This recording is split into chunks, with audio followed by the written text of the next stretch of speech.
Welcome everyone to the 19th hole at Harlekin, this monthly golf talk show where we continue long after the final putt. This series brings together the brightest minds and the biggest personalities from the world of golf and beyond. Today we're joined by someone whose journey brought him from Switzerland to Italy to America to Australia and then all the way back to Switzerland. It's like a Hobbit story, there and back again. Please welcome Alessandro Noseda, professional golfer from Switzerland.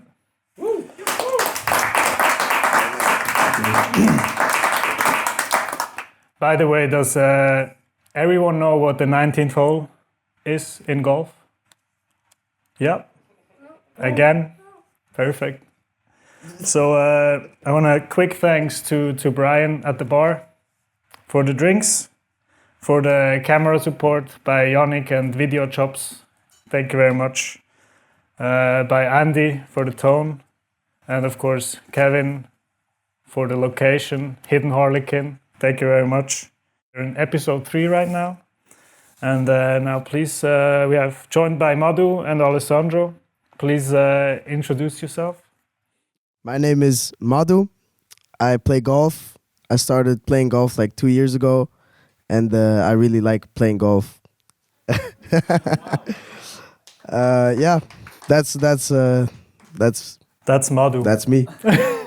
Beautiful. I like to play golf as well, by the way. But my name is Alessandro Noseda. I'm a Swiss playing professional, and the journey has brought me quite around the world, as Zeno already announced. And I'm now back in Switzerland and happy to be here. Nice. Thank you very much. Yeah. I'm Zeno. I play golf since 9 years, I think, professionally. Started when I was 7, so that's a few years longer. And I'm your host for tonight together with Madu. So thanks for being here, Alessandro. And I think we're going to start first quickly with the US Open, which was held at Oakland 2 weeks ago. So did you watch it, the two of you, or? I watched some highlights. So better than last time with the Masters. Yeah, no, I was watching the first round. I think on Thursday I was watching Adam Scott, and I thought he was playing quite good, and I was rooting for him until the end, but a bit surprised when I woke up on Monday morning, unfortunately. Yeah, it was actually, the final round was crazy. Started the champion JJ Spawn, I think, started with six bogeys or five bogeys in 6 holes, right? And then I think his chances of winning were like 1.7% after the 6 holes. And that is true. Then he won. I read that as well. Statistic guy. Yeah, I think it was also a good spike for the also famous new lab putters, right? Yeah, the first time that they get the win done, I think, on the big stage. So true, yeah. I think they spiked their market after. So that. Do you use a lab putter? No, I've seen a guy playing it, and it looked terrible. So I was thinking when I was putting bad, but all right. So you didn't go there? No. All right. No. Yeah. So that was a quick US Open review, I think. But now to our actual guest. So how did the whole journey golf start for you? My journey started in the beginning when I was about 7. I started to play with my sister. We went to do at Holzhaus in the junior training, and after a while I did the handicap and so on. But my sister wanted not to continue and led up that I stopped as well. And then a few years later, with 12, 13, I went to a wedding with my father, and it was in Italy, and we stopped to participate the wedding a day early and went away to play golf for the first time for me after 5 years. And by accident, they were looking for a player or junior for a junior pro on the next day. And luckily, pro-am, yes, it was a pro-am. They were looking like it was defined that player had to be under 14, and I was fitting that category. And then it led to it that I went to play the pro-am, and I was with a very good playing Giuseppe Calì is his name, and it was quite a cool experience for me. I played terrible, so it wasn't good. I probably was crying half the time at that age. Do you still do that to this day? Too often, unfortunately. But so it was quite an experience for me to be with him and to play with him. And I think he shot like 6-7 under after starting with bogey, double bogey. So I thought it was incredible. And that pretty much sparked my passion for the game from there on. Okay. So Giuseppe is still your coach? Or he wasn't your coach in the beginning, right? But you met him... Exactly, like he was my only real attachment I had to the game of golf. Okay. Like my father played a bit, but Switzerland golf wasn't that big at that time. So he was my anchor to golf. So I had a few trips down to Italy where he lived. And from there on I started to play more and practice more. Yeah, so that's where you pretty much thought, I'm gonna give it a try and see where it goes. I think I never thought directly like, I want to do this as a profession, but I was so addicted so early to it. I was chipping on the carpet at home, hitting against windows and all this stuff. So but you didn't chip in a wash machine like Rory? No, I hit into a glass vase and it broke. So. So while playing with Giuseppe, was there a moment where you thought like where it really sparked your interest?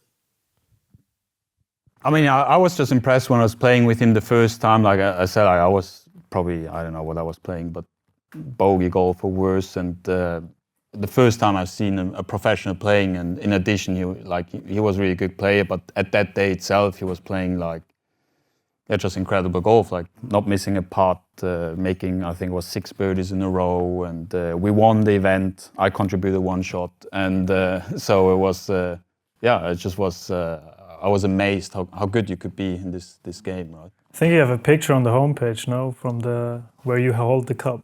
Yes, I was holding the cup. That was important. That was pretty much your entry to the game of golf. Like you started a few years before, but that's where you really... That was my entry. From there on, I started to be part of the junior training here in Zug and Holzhausen, and from there on, started to play some junior events and more. Yeah. All right. So and then, when did you realize it was more than a hobby? We'd say. I mean, it's tough to say that I had like a moment where I said like, wow, that's it. But I just did everything to do it. So like I wasn't living close to the golf course itself. I was living close to Zurich. Yeah. I went to school to Zurich. I did the normal high school and so on. But I just wanted always to go to play. So I walked with my golf bag to Zurich, took the train to Zurich with the golf bag, went to school with the golf bag, went to practice after with the train, went back home. And did you take it to bed too? To where? To bed? No, I saw it all day, so it was enough. You saw him the whole day, so you're like... I left it there. Well, that's really cool. So you made the national team at what age? I think it was about, I would say 18, 19, around that time, yeah. And what did that mean to you to play for the Swiss national team? I mean, the beginning is, of course, it's exciting because you get the gear, you get you see always the other players with the gear walking around. So now you think you're a bigger fish because you have the gear as well. So that was quite cool. But I mean, overall, I think I was have an individual approach to the game. So it wasn't like it meant a lot to be part of that team, but it for sure was a recognition to my work I put in and to the little successes I had at that time. Yeah.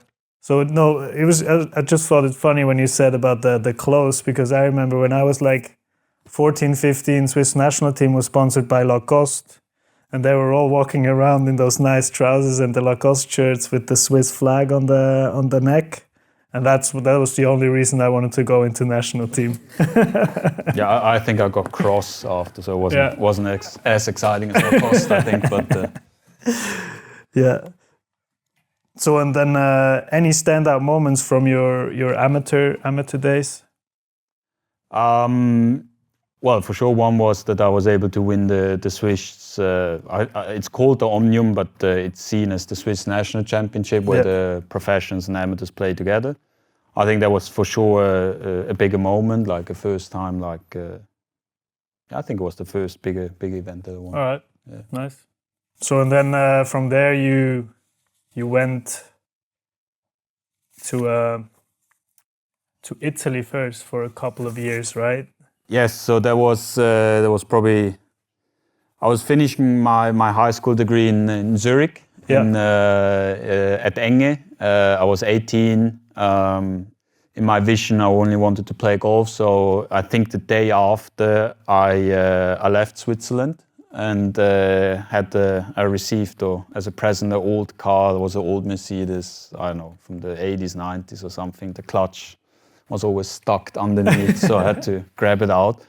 And I took the car and drove down to Italy to the guy that I met at the Pro-Am, who supervised me a bit. And I moved in with him or close by. And then I pretty much played golf for 1.5 years, a bit more than a year, and was supervised by him, trained by him, and following my passion. All right. Do you still train with him? I see him from time to time. I mean, like we spend so many hours together. I think we have some sort of a secret language to us. When I say something, he understands it. But I also went to get advice and help from other people. So I wouldn't say like he's now coaching me, but if I need help, he's still there in that sense. I think you said once like he also like taught you about the golf swing in the evenings, right? Yeah, that was like he loved to speak, talk about the swing. Like he was a pure technician. I was eager to learn, so we were at the kitchen table, and sometimes it was too much to listen to. But I don't know how much it helped sometimes. But yeah. But he's still a good friend of you to this day. He's still a good friend. Last week we played a little event, and he came to caddy, and still there. Yeah. And then you went to the US, right? So how did the whole process to college, like how did that unfold? So first there was an individual, like a process for myself to decide what I want to do. Like if I want to turn professional, I think I was probably good enough with the results I had that I could ask the federation to turn professional. But I was very young as well, probably 19, 20 at that time. And so with that said, I wanted first to figure out what I want to do, and I decided I'm probably not comfortable enough. So I took the decision I want to get an education, continue the journey to pursue golf. And so I got it through three different ways. I had one agent that sourced it out. I had to contact that agent, and he looked for me to advertise me in different colleges, talk about me. So he does quite a lot of groundwork. I was approached by 1-2 universities that have former Swiss players in there. Do you like by agents of them or? Through the players itself that played prior. Yeah. So there was somehow a connection. They were Swiss and they liked Swiss because Swiss apparently are good at university and at school. So that's what they think. But so that was one option. The other option was I did like cold calling. Like in essence, I wrote emails to some universities I thought I should go. So which one were these? The bigger ones, which sometimes I got. Harvard. I got a response, but they said I had to do the entry for the school, and I thought, forget that. And other universities. So I had actually at the end I had the mixture, probably 6-7 possibilities to go. Okay. And they came from all 3 different ways how I got the offers. And then did you go and check out a few of them before you decided? I did do that. I was fortunate to go with my father there for yeah, I don't know, probably a year before I had to go, and we drove through the East Coast. One offer was in Virginia, University of Virginia. Then I was in Alabama, rode all the way down to Alabama, Tennessee, Atlanta. Yeah, so the southeast coast we went to see. Yeah. So pretty much you drove through whole America, almost. Yeah, the southeast. Yeah, like. But yeah, it was a big journey, a very big journey. And where did you end up at the end? I chose Middle Tennessee, which is 20 minutes south of Nashville. All right. Yeah. They had apparently that the upcoming coach, and as it is, then the Americans, for them it's a much bigger deal than for us. Like for us it's foreign, right? And they talk about it like, oh, this is the new coach, this is the assistant coach, this is the star. And then I said like, well, then I guess I go there, right? All right. Are you happy with that decision that you went to? No, afterwards not, no. No, it wasn't, yeah. So what was not great then afterwards? Well, I mean, there are many great parts, and if I now think back at that time, I still think there's still great parts of it, which now as a professional, I wish I would have it now. Yeah. Like what? Like what is the practice facilities are unreal. Like they invest into practice facilities. You get balls, best balls to practice. You have, if you need a physio, if you need massage in the evening, you get anything you want. Like you don't have to think about anything. The clothing is washed for you. Food is prepared. Like you just play golf and try to study a bit. And so what did a normal weekday look like for you? A normal weekday, it started very early at crazy early wake-up calls at I think 5:30 a.m. Did they wake you up too, or did you have to do this yourself? No, like it was accountability within the rooms you had. So you were staying with the team members, right? Like, and then if one of you guys slacks, you had to run the stadium stairs and. So like military. Like real military, it was terrible. And we had the Finnish guy who could never wake up, and it was a nightmare. And so we started there, gym, go back for 1-2 hours. We go to uni. We had you get prioritized selection of your classes, so you can select a class that you can always do them in the morning. Yeah. So all the players do them in the morning, and then. In the afternoon you practice, and in between you have events and so on. So it was practice, so you had to do it yourself, or was it like also scheduled practice? A mixture. Our coach was more known because he was a former professional player, that he would more see the individual side. Yeah. For a very individual person like me, it was still a lot of team. Like it was still a lot of team chipping and putting, and I'm like, I don't want to chip and putt right now. Yeah. So, yeah. But yeah. All right. So there's actually a funny. So you had to. That was more in the school side. You had to do how do you say Vortrag in English? Presentation. Presentation. Yeah. Yes. Yeah. You had to do a presentation about Switzerland and Sweden, right? Well, I didn't have to. I chose to. You chose.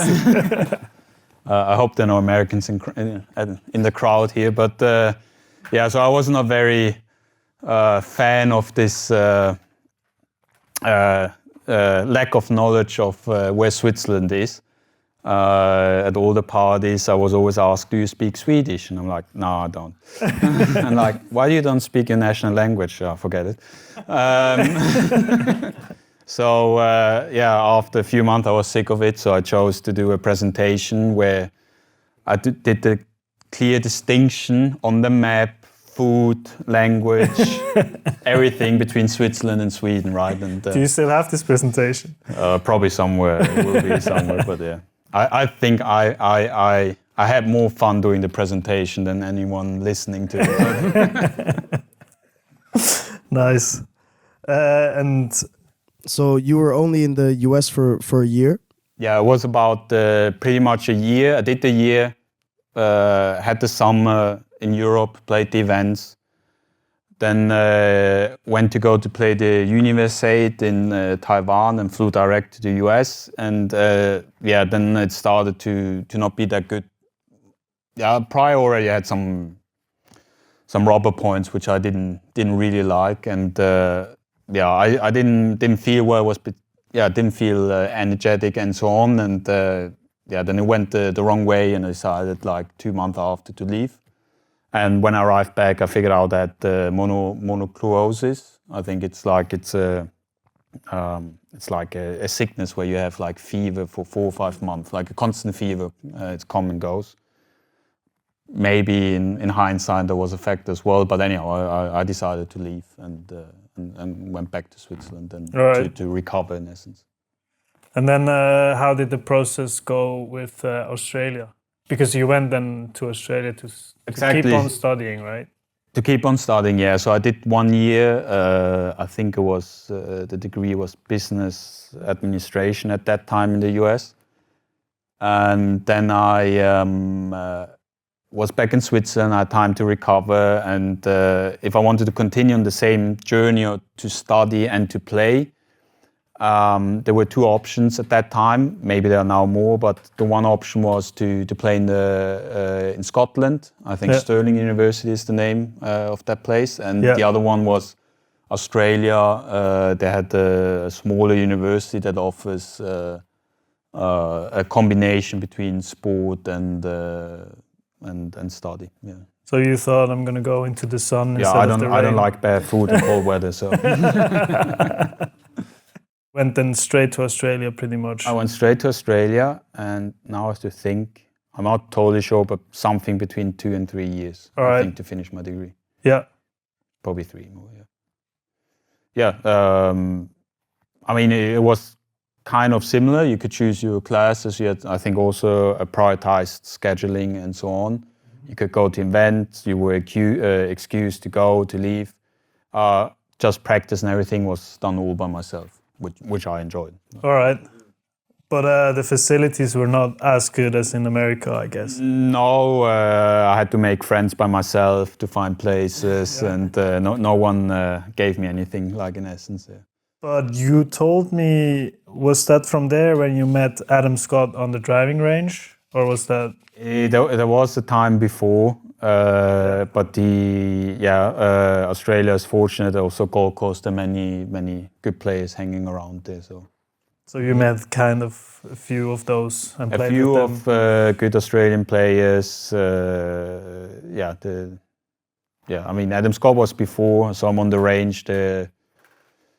So I think 2019, I was once down in Australia playing some events, and then there are other older names, Roger Davis, which probably most of the people who are listening here to don't know, but he was once I think he was once number 2 in the world or something in the 80s and 90s. Yeah. I have a question about how you balanced sort of the studying with the golf and social life. How did that work? Social life I spent with my future wife at that time. So I didn't. She was very understanding that most of it I actually spent then probably practicing. Studying, I was a night owl, you would say. So the night before I crammed study. That was a thing, but I mean, it definitely has challenges. It definitely teaches you early to have some sort of discipline with yourself, because I didn't have that coach who comes and says like, "Oh, your grades are bad. What are you doing? You're not practicing or whatever." So I had to figure out myself. If I play bad, I play bad. If my grades are bad, they're bad, right? So I was a bit more ownership. So I think. In the beginning, it's something new, but I think I grew with that challenge. I grew quite quickly to be able to manage it. Would you also say that's the biggest lesson you learned from that period? To be disciplined, or have you always been disciplined? I think my journey already gave me certain discipline in general to it. I mean, the biggest lesson I wouldn't say like a big life lesson. And like, I mean, it teaches you discipline in itself, but yeah, managing time and using time wisely. Yeah. I think it's definitely right. something good. So did you turn right after university professional? I think I turned exactly. I'm not even that sure, but I think just before. So as a probably, I don't know if everyone knows it, but as to turn professional or to get playing rights, you have to play a Q school. Yeah, qualifying school. And that by doing that you get the permit to play the professional events of that circuit.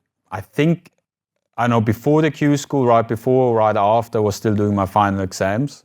All right. Because it cut with the time like that. But yeah, it was a binding process. Yeah. So you made it through the Q school for the Australian. Yeah, we had that. I couldn't say that before, anyways. Madu, you can say it maybe better. The Australasian tour. Australasian. Which includes which countries? Australia and Asia. Yeah. Is it? Some sort. I'm not very sure. You should know. We didn't play there. I know, but it was COVID, so we never left Australia, unfortunately. But it should be. I think New Zealand. You go up to Southeast Asia, not China, but you would have gone, and you would have gone to Fiji, which I missed out. There was that was another moment where I cried probably. But I would have loved to go to Fiji to play an event, but didn't happen. So how was it? How was the feeling to tee it up for the first time as a professional? Well, I mean, that time was very strange because it was the start of COVID. It wasn't very regulated in the beginning, but so I turned professional, and then they stopped certain amounts of events, so we didn't have any events. So probably when I turned professional to my first event, probably 3-4 months passed by. Yeah. And when I teed up, I got to play this. It's called Gippsland Super 6, or Super 6 was prior. It was once a big event. It was co-sanctioned with the European Tour. Yeah. Co-sanction means that it's just together with the European Tour, for everybody who doesn't know. And when I played, it was COVID, so it was just an Australasian Tour event, and the event is a bit different. You play 2 stroke play rounds, and then I think the top, I'm not sure, 36, 48 qualify, and then you go into a 6-hole match play. So it's a short match play, and that's where the name comes from. And Super 6, yeah. Yeah, I mean, I was nervous, but it was a very innovative idea with the name. But yeah. But that's where it. Yeah. So that was pretty much your first. I got a question. Yeah, Kevin, please.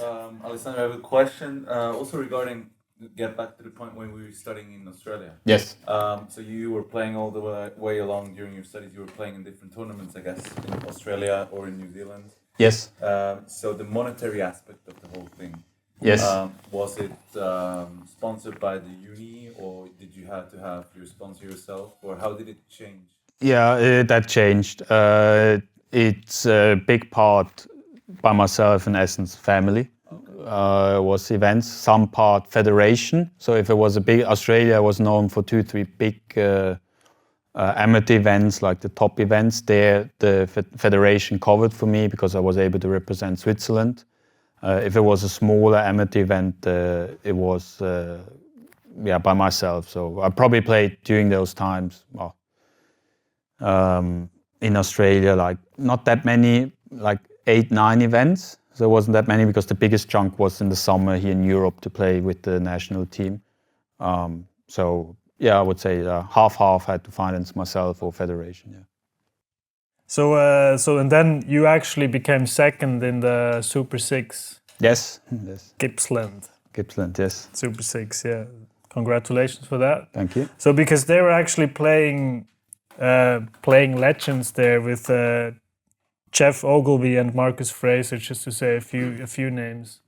Which I think Jeff Ogilvy won US major, Open. US Open. I think in 2008 he won Yeah, Not and too Marcus much. Fraser was many years playing on the DP World Tour, the European Tour back at the time, and I think he won a couple of times too, I think right? 3-4 times. So was that surreal playing with those guys, or Well, did you not even know who they were? I did know who they were, but I had probably thinking back a good approach, but a quite probably naive way of saying. I remember still till this day. I got there and I said like I don't want to look at anybody. I just focus on my game. I said like, oh, there will be all those like, not all those, but like a handful of players I've watched in TV. And I said, I don't want to go on the range and watch them and everything. So it was really, I thought about it in the morning, went to play, refreshed it in the evening. So I was really dialed in on that. And so it was probably then a successful experience, probably partially because of that. But. Mm-hmm. Okay, nice. So you pretty much just did your own thing and you didn't look left or right. I didn't do that until the first two stroke play rounds where, I don't know where I finished in the field 10th, 20th, and then I played the match plays and I got through for the first, second, third. Like third was I think the semi-final. Yeah. And then in the final I got to play against Marcus Fraser, this bigger name, and of course I was a bit. He kicked your ass. He kicked my ass, yeah. But he got me because I was like. That was probably the first time I left. I took my blinders away. Okay. Because on the first tee, he's like, I mean, he was a veteran, so he started, after we hit the tee shot and all the people walking, he came to me and he started to talk like, oh, so you're from Switzerland, Italy, I love Switzerland, Italy. And I started to chat like an idiot. And then he got me good after that. Okay, so we played a little mind game with you. He played there. a little mind game and I fell for it straight away.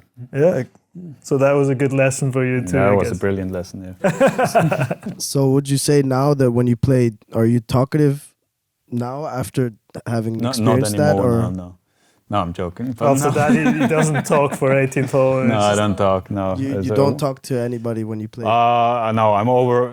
In general, like sometimes I chit chat, but it's very limited. I'm probably less than our host here, who is known to be a big chatter on the golf course. I'm a bit more focused on my shots. I would have been like Marcus Fraser. It's like, hey, dude, and then you just go blah blah blah blah.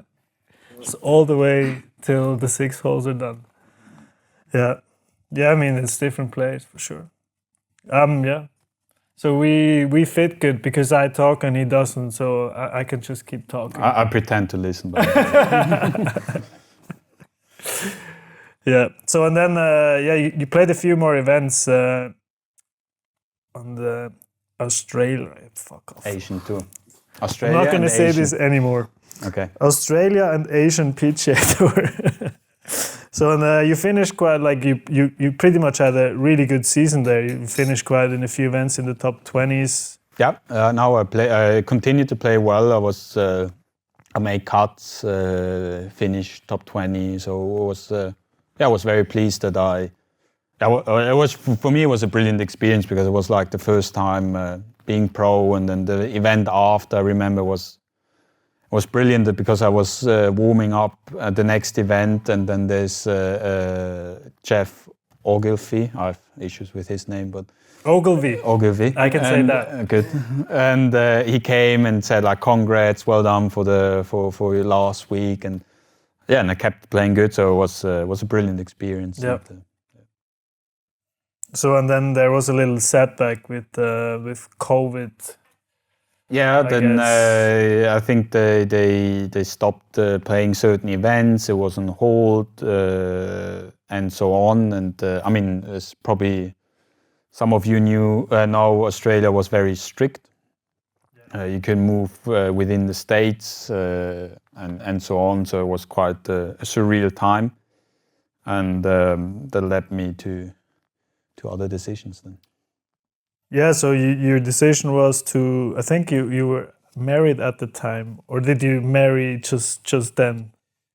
I got married in, now I'm on the spot here to say the date right. Oh, my wife is in the background, so I don't want to screw it up. 2021, August, 15. Yeah. And so we got married then. Is it correct? Yeah. No? You're pulling my leg. But anyhow, so... We're going to cut this out. But we got married, and then we because it wasn't Australia wasn't moving, was not much happening, and we took the decision to move to Europe, move back to Switzerland. All right. Okay. I think you had to sign like a paper. You're not coming back for like 6 months or something. I didn't. They didn't want to have me anyhow. But Olivia, my wife, had to sign as an Australian citizen to sign a paper that she will not come back for 8-9 months or something. Right. It was crazy to leave the country and knowing that you can't go back to your own country. So that's crazy. stranded. Yeah. So you guys came to Switzerland, and then what happened? Then what happened? We arrived in the winter. During that time, still in Australia, I was thinking how to proceed, because what's happened with the professional tours, like if you have a status on one tour, doesn't mean you have a status on another tour. So in essence, as a professional player, I needed to start from scratch in Europe. It's like for a job, you have to apply from new, you have to play Q schools, etc. And I decided to start already there like a dual pathway, which means to work next to it, and applied from Australia for a part-time job. And luckily at 3 a.m. I did the interview and got the job somehow. Nice. So and then we moved over with a part-time job in our pockets. And Do you still have that job? I changed it, but I still do a dual pathway. I changed company, and I went now, after being here now 2 years, I was able to be a bit more settled and get some support and sponsors, etc. So I was able to reduce a bit the pensum to, I think now it's 40 or something like that, 40%. Okay. So how do you juggle those two? Does it go easy for you, or? No, not easy at all. I think that was a total new. Probably at that time, or the last 1-2 years before, it's the time where I had the most life lessons or learned the most. It was like a cold plunge arriving, and like I thought it would be easier, or I thought like you do and so on. But like to balance it, to work, you have responsibilities at work. Yeah. You sit a lot, which I didn't think much about it in the beginning, but you literally sit a week 20-25 hours, and it has an impact on your body to swing the club. So I felt like I got a bit stiff, I put a bit weight on, I wasn't in that shape I needed to be. And so I think there was a big process to learn, and also to accept that it doesn't go always as planned or as wished, but still enjoying the process. But so that was a learning process in itself, which now I had to understand how I have to refocus when I go to work or when I leave work, etc. So now how does a typical week look like for you with work and training? A typical week looks like it's 20 to 25 hours of work, because I have to catch up on the hours which I'm not there in the office when I play events, and I play in a year still up to 20 to 25 events. So I'm still many weeks gone and traveling. So when I'm here, it's those 20-25 hours. I'm lucky that I have a place where they're very flexible with the hours, and I'm in an industry where it's possible. And so I'm not restricted that I have to be there at 8 a.m. or something. So I can manage my workout and so before. So a normal work week is I start with a workout. I work for 5.5 hours, eat lunch, and then practice for five hours. All right. So what's your current status? So which tour are you playing? I'm playing at the moment a Pro Golf Tour, which is a satellite tour, it's called. Yeah. And that's what I'm playing at the moment, most of it. And also a few Swiss events, I guess, in between. If Swiss you have time. events and etc. Pro-Ams. Pro-Ams. So I heard you guys played a tournament together Yes. last week or 2 weeks ago. Last this week, week actually. Oh, this week. This week, yeah. How we did that came go? on Thursday. The travel or the tournament? The travel was horrible. You guys traveled together? Yeah. Right. How's the tournament? The tournament itself was better than the travel, but it was. No, it's. Well, I don't know. I think I finished 11th or 12th or something. I was alright. I think Zeno and I talked before. Like, I think unless you win as a golf player, you will never say I'm happy really. So you always leave with a nice amount of frustration in the car back. So Yeah, I was frustrated for sure a little bit. and he broke there's an essence which Zeno doesn't follow. It's like a codex that. Oh, here we go. That you should wait for your car partner to eat when you drive together back. But when I entered the car and we drove back, he told me he ate an entire pizza before we left. So like I had to do a 3 hours drive. He had a full belly and Yeah. Now shit. he's going 3 hours drive, but I drove the first 1.5 hours. Yeah, in the train. So he was sitting. But no, like, I've never actually heard about this this partners agreement that not to eat, because I was like 1 hour and 20 minutes finished before he came in. So it's I in was golf pretty called hungry. etiquette. It's not a rule. It's, I'm gonna look this up. yeah, it's quite important. I'll check this out. I'll have a look. But the pizza was really good, tell you. Yeah. McDonald's was good as well, by the way.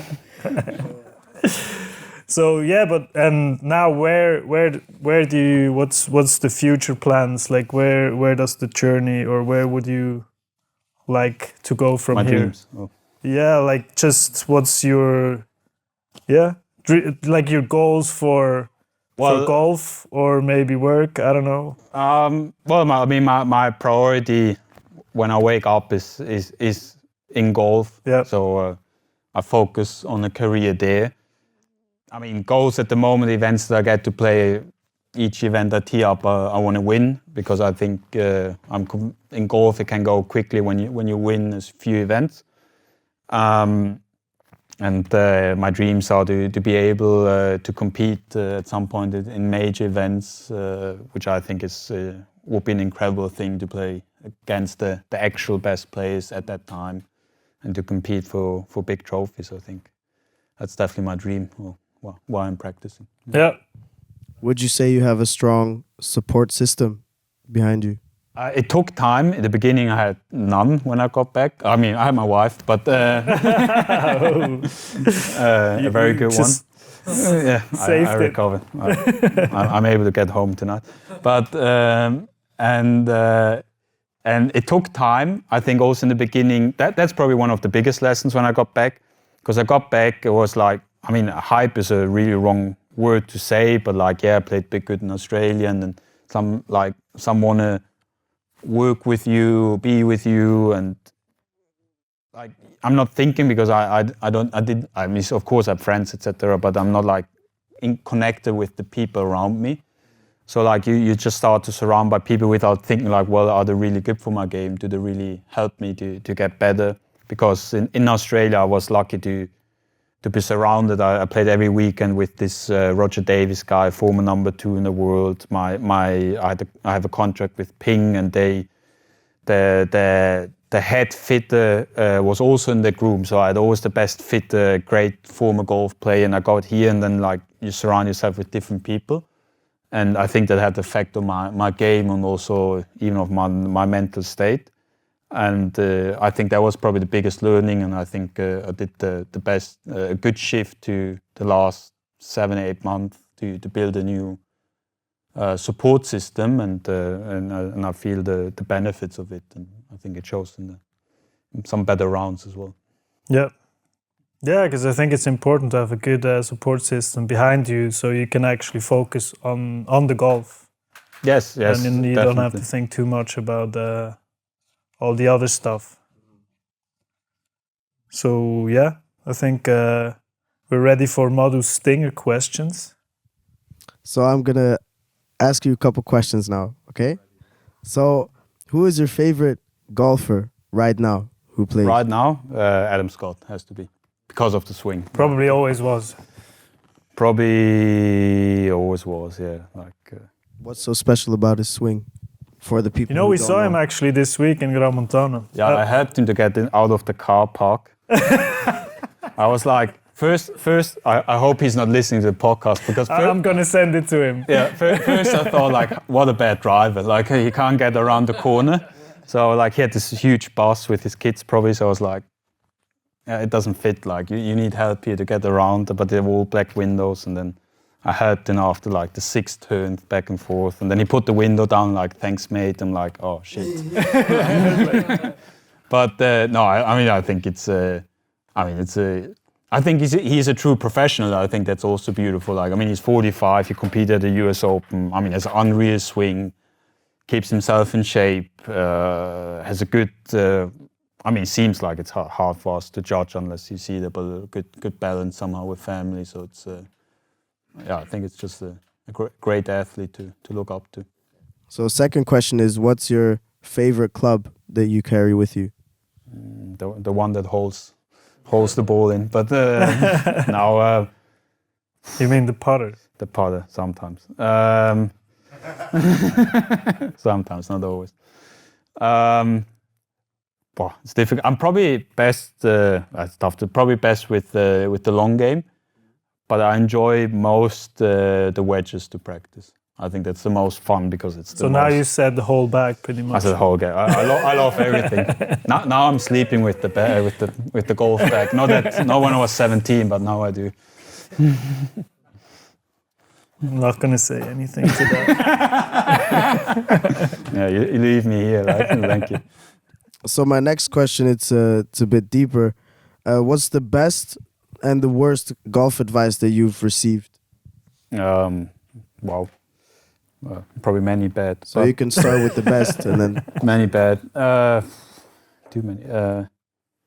I'll probably one that was a bad, and probably then after the good one. I played when I got in the Swiss team, and I played in first international events, but I was very fresh and whatever, and then I played, and I was just myself on the golf course, and I was told I should be more arrogant walking around, and I thought like He already is. he already.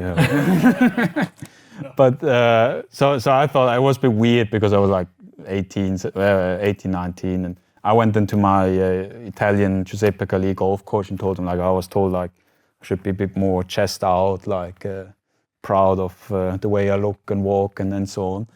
And I didn't feel like it. And he told me then actually probably a very good lessons afterwards. He said like you shouldn't be arrogant the way you walk. If you're really good, you're arrogant with the ball to tell him where to go. So I think that was a cool lesson too. Like you should be arrogant with your club. So the club should do the talking for you and not the way you behave. I think the posture can help you staying positive on the golf course, but I don't think it's walking around arrogantly. It means because sometimes if you start playing bad, you might go a little bit into this posture. Mm-hmm. So this will help to actually stay more positive on the course if you just stay more upright. But I don't think it's an arrogant pose if you walk around like this. So yeah, fair enough. Probably a bad word to choose for 18, 19-year-old. Probably, yeah. That's some good advice, letting the golf club speak instead of yourself. I think that's not easy to do always. But, for sure. So my next question will be, what is the most clutch shot that you've hit so far? Clutch shot. Yeah, I think there was one. I played as an amateur European team championships. Also was it the same year, quite fresh and everything. All the big names, John Rahm, I don't know, big names were playing at this team event, and we were playing to not be relegated. So we didn't play that well for the Swiss team, and we played. I played the foursome. There's like, how is it like? I think 4 individual and 2 foursomes, and you play against the nation. So you play 1-on-1, and we had to play against Wales, I think, and we needed to win our foursome to not be relegated. And we were on the 18th tee, on the 18th green, and the other guy had like, I don't know, it was like a crazy 30-footer for birdie. And if he wins the hole, we half and we go playoff. And we had like a 5 or 6 footer, the putt that I needed to do. And I think at some point I had some good thoughts, because I was just telling myself, he will hold the putt. Because I was not like, oh, please let's don't make the putt, so I don't have to hit this awkward 5-6 foot putt. Yeah. But I was telling myself, and of course he made the putt, right? And then I was ready for the task, and it lipped in, so it was all good. Perfect. We like that. Yeah. That's great. Yeah. So what is your that what? No, that is a clutch shot. That's a great question. The best so far.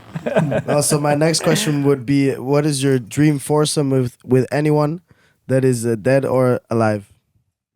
Not Zeno, because he doesn't wait for the pizza afterwards, but probably. Well, I love old school players. So I always looked at YouTube, was fanatic to watch the old swings. So Sam Snead is definitely a guy that I'll play with. Then I think Roger Davis, who I talked before about it, he was this Australian legend. I learned so much from him. It's incredible, and was for me just a joy to play with him. And the fourth, probably Phil Mickelson. He looks like he can talk quite well. Like, quite so you want someone who talks? You should pick me then. Yeah. Good stuff. Good stuff. He needs to talk. Nice, yeah. Sounds like a good. Like you're gonna lose your Swiss passport because you didn't say Roger Federer, but that's fine. I looked at the swing like I like to play within 4 hours and not.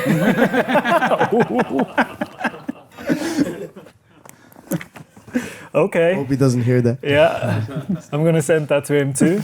Okay. It's a nice list of numbers you have in your phone there, like, isn't it? Yeah. I'm just gonna send it on Instagram. He's watching live.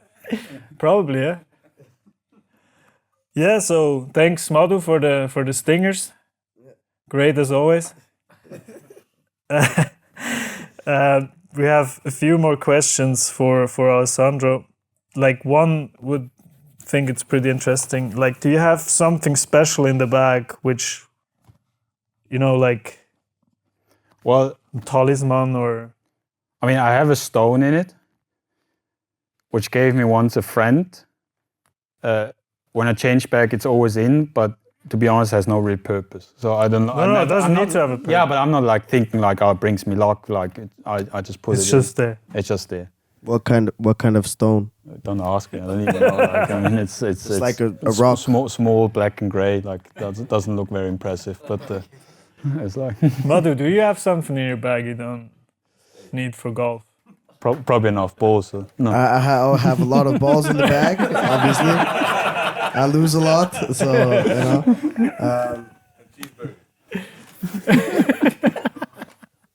No, I don't have anything special, really. All right. Do you have something special? Well, AirTag, so if I lose my bag, I know where it is. Yeah, I got at the last event. I got the signals for his AirTag bag. I was seeing where he was walking. So yeah, you saw it was just straight down the fairway, middle of the green, into the hole, and then to the restaurant. to the restaurant, yeah. No, so I think would be interesting if we would go like mentally. If you could take us through a whole mentally, what's going on, like decision making, what do you think, hitting a shot, and so on. So what hole could we pick? Someone from Holzhausen? What do you think? Sure. Madu, pick one. Or someone of you wants to pick a hole. Which, let's say a number from 1 to 18. Heinzer? 16. All right, that's a good one. What 16? Par 5 up the hill. Par 5 up there. Okay. So it's a par 5. It's like 260 meters into the corner. There's water on the right, and then it goes up the hill, and you can't really see the green from the fairway once you hit the tee shot. And You only see it once you're halfway up the hill, really. yeah, you see it only like 100 meters in front of the green, pretty much where you're actually going. So well, on a par 5, my first thought when I get to the tee is to figure out if I can reach it in 2 or not. Like, Yeah. I mean, that's a big part of it, the decision on the tee. Now, in case 16 is one that I can reach in 2, then the second thought is if I still go with driver, what's the risk I take on with the driver? If I need to hit the driver, if I hit the driver, what risk do I take on? I mean, there's the thumb of rule about within 40, 50 meters, you need space to hit it, depending how I hit for that day. If I decide to continue, which 16 is definitely a hole where I decide then I have enough space, I decide on the shot shape. And the shot shape depends on where I want to miss it. Because for me, that's also individual. But if I don't want to miss it left, I hit the fade. If I don't, but it depends also on if I don't want to miss it right, I hit normally a draw. Now on the 16, depends also if the high rough is up or not, etc. But I normally would hit the straightish, if not curving a little bit to the left, tee shot. yeah, because the miss is more to the left than to the right, for sure. Yeah, because if I hit it left and long, I play for 3 afterwards, but I don't have to re-tee. So if I hit let's not think I hit it straight, perfect, beautiful. And, One time. And on the second shot, it's the next process is where's the pin? Is the pin front, middle, back? If it's back on a par 5, am I in a semi-rough? If I'm semi-rough, I always calculate there's a little flyer possibility. So I always play the number beginning of the green. Just so you know, flyer is when you catch a ball with a little bit of grass in between the club face and the ball, which makes the ball spin less, why it's going to fly like maybe 5 to 10% further. Depends on how much grass you get in between. So just so you know what a flyer is. Exactly. And based on that, because like if the pin is now back on 16 and then after comes the path and the rough and it's downhill, so I would be in a bad spot if I'm long. I choose the number that I'm in the front. So if I hit it and it comes out with no flyer, I'm in the beginning of the green, have 2 putts for birdie. If it catches that flyer, I maybe fly it all up to the flag. So that's for sure a big decision for the number. And shot shape, I'm into the greens. I don't shape it too much. I'm fairly straight, and it also sometimes depends on the day. If I hit a little draw, I'm gonna hit a little draw. If I hit a little fade, but it definitely on a par 5, it's if I'm already in a good position, I give myself enough room to hit the green, right? And then wherever the flag is, I go from there. And sometimes I'm lucky and it ends up close to the flag or not. Yeah, most of the time it's funny because most of the time you end up the closest to the pin when you actually miss it slightly. Because you weren't actually aiming there sometimes. So and then you make the putt for eagle. And then I just look at it and it just goes in. Yeah. Do you talk to the ball when you're putting? When I'm putting, no, I'm praying when I'm putting. But, when it flies, I can talk to the ball. Yes, to be nice and yeah.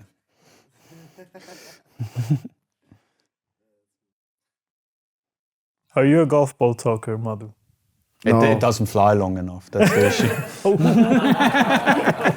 I don't talk to the ball. No. I've seen Madu hit a few. It's not too bad, actually. Okay. I'm sorry, Madu. I'm not bad at all. Sorry. It will stay up in the air for a little while. I've seen you shank a couple balls too. You know. I did, yeah. Sometimes I do on the driving range for sure. Don't do too often on the course though. Do you have something else you want to say? Oh, I mean, yeah. Do you have like any tips for young players who dreaming to become a playing professional or even teaching professional? I don't know. I think a big part is you want to do it. Like, I mean, it doesn't help if parents are on your back and telling what to do and whatever. I've seen too many players challenge to you. They even stop, even if they are great players, because it's too much for them. So you need to want to do the work, to go there and do the stuff. And the other thing is to surround with good people. I think it just really helps to be around good people, because they just have a big impact on you. Like sometimes I think we don't think they impact you that much, and you're strong and you can do it yourself. But I think the way a person talks to you and treats you can have quite a big impact. So I think that can have a big influence on the juniors. Yeah. career. So also like good players. Yeah, being surrounded by good players definitely helps. Go out, not being afraid to hit bad shots, playing with better, being excited to go play with better players, because playing with worse players is brings you to a certain level, and afterwards it doesn't do much. Yeah, yeah. So what do you enjoy outside of golf? I don't do much outside of golf. No, I'm joking. But well, I enjoy to go spend time with my wife, bike riding, doing sport activities. I like to eat well. Just spending time. I don't have a huge obsession outside, but definitely being outside, being active. That's probably. Yeah. So do you have any hidden talent? Like you want to play like Cedric on the piano? I forget it. No? I watched him forget it. Did I do that? One more question. What would be your dream shot? Like your absolute dream shot? You like, let's say you're playing whatever, like Ryder Cup, and it's for the winning or whatever. Like what would be the dream shot to hit in your head? Well, then Ryder Cup, 225 meters. Nice, pure iron to 3-4 feet, make the putt afterwards. For the win, pretty much. Yeah, definitely not for the loss. All right. Sounds like that sounds like A good, nice 3-iron. Yeah. that sounds like a good shot to hit. No? Sounds fun. Yeah. It's the last hole in the major and you're in a position to win. What's your dream shot? So that was kind of Okay. What's my Dream shot. dream shot? in the last hole and you're in a position to win at the major. The one I would like to hit, which I think I can deliver the most, or I wish to deliver. I mean, it's similar with the 3-iron. I mean, there's nothing more exciting than if you hold a long putt. I mean, it's so unexpected. The odds are so small. So I think the euphoria that goes through your body to hit this little hole from 6-7 meters is quite exciting. So You're like JJ Spawn, like from, what was that, 50 meters out? 64 Feet? yards. no. No. Before. 64 feet. Yeah, and that's 5 like inches. 21 meters, right? Yeah, that's on. Yeah, that's a long way out. Yep. Another question. Are you a gear geek? Do you like trying new clubs all the time? I like clubs. I'm not trying them too much. I actually tried now recently some new ones. not super. I think I did a lot of a while ago, but I pretty much have the same setup now for, I don't know, 10 years probably. So when I was 18, 19, I tried different stuff with lies and shafts and so on, but I'm playing now the same shafts, the same lie angles, same grip width, style or whatever in the irons. The driver changes a bit, but also there. But yeah, I like to stick to it. I think it helps to play good golf if you stick for a longer time with the right clubs. Any more questions? Yep. So from your time between, when you really commit at, 18, 19, you go to Italy, then you go to the US, then you go to Australia, and then you come back here. Which chapter did your game really take a more significant jump, and why or how? Jump result-wise was probably once Italy. That was the first time I really. That was it. Like before, I was here going to school, and school was quite intense and so on. So probably there I did my first big jump, and I think at that time that was definitely by hitting millions of balls for 6, 7, 8 hours or whatever the heck, and that was for sure propelled me to a better level. And US, I learned a lot about myself, probably about other people, etc. And then Australia was probably then the biggest by just playing with good players. As I said, like those players, how they do it, and because in golf, I think we often ask ourselves like how can you do this better and this better? But then when you play with a guy that I think he won 30, 40 times on the European tour, and how he approaches it. I asked him how he handles a bad round, and he told me always a fun story. He said like, Alex, when you play a bad round, you have to treat yourself. I'm like, how do you treat yourself? Well, I go home and I eat a big piece of steak. I'm like, well, nice. And what do you do when you play good? Well, I eat a big piece of steak. So I'm like, yeah, nice. But so like to understand that there's a certain relaxedness, like you're a certain amount relaxed about it, I think can loosen myself a bit up to even to learn more and to understand that it is a super difficult game at times, and it's not always perfect. So to hear that from a great player was probably my biggest jump then. So how do you treat yourself? How do I treat myself? Well, I probably don't do it enough. That's the issue, isn't it? That's probably I don't. Yeah, that's a good question. I have to be honest. I don't eat a pizza, but no, that's a good question. I would have to. I'm not doing anything at the moment consciously. No, I try not to be tough on myself, but I haven't thought about. A glass of wine. Yeah, true. Actually, I have a glass of wine sometimes. Yeah, but yeah, I try not to be tough on myself, but I have not the ritual yet. Maybe I need. All right. You have a favorite golf course? Yes, I have a few. One is Royal Melbourne, which is unreal, incredible because it's built on sand and it's so firm that every day you play it, you play it always differently because the ball can bounce left, right, and it's quite a challenge. And when you play well, you shoot a great score. If you don't play so good, you play terrible. And in Europe, it's in Italy, close up where I played for a while, is Biella. I don't know if people know that. It's an hour north of Turin.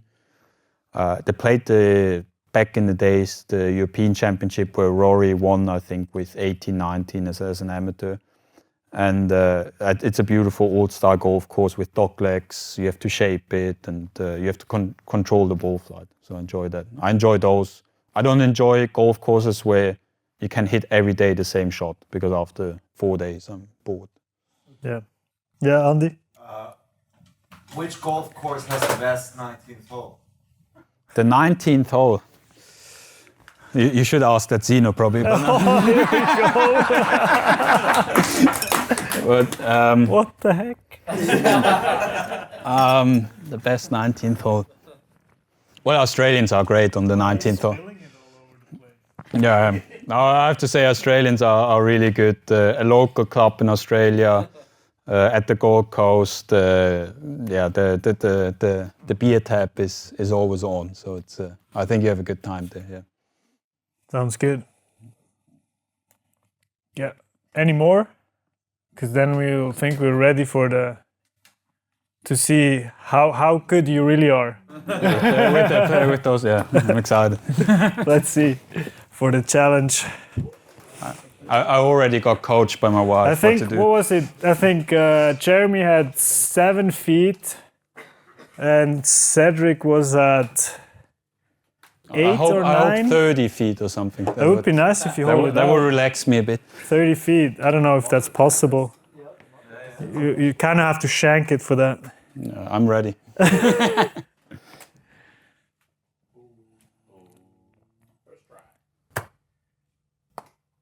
That's not too. That's Where's that? Under? that's like 3 feet roughly. Oh fuck. 1, 2, 3. Yeah, let's say 4. That would have. What?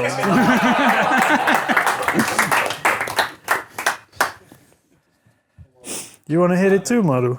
I'll hit it next. Oh, that. Oh! Ah, just missed. Oh, sorry. Oh. That's a shame. Yeah, 5.5. Oh. Should I? Do we have to do this every time now too? All right, let's see. Gonna hit a little spinner. Oh, that's That's in the water, I think. I tried. Nice try. Sometimes a good, sometimes a shit. Does somebody want to try? Try. Okay. I think there's another ball on the bar. We're just gonna Yeah, we are on the safe bar. here. Oh!